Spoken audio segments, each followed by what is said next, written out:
Hello everyone. In today's video, we are going to discuss how to insert a shape in Google Doc. Let's start the video. First open your Google Doc.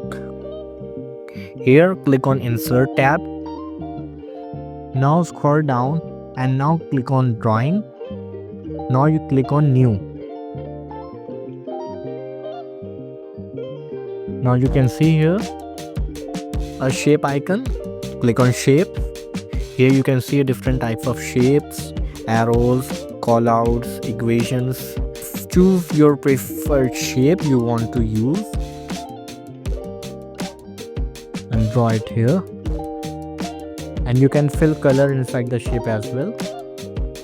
Go on Fill Color. Now select the color you want to fill. Now just click on Save and Close. You can see the shape is added in my Google Doc. So this is the feature to add shapes in your Google Doc. I hope you find this video very useful. Don't forget to like, subscribe and share. Thank you for watching.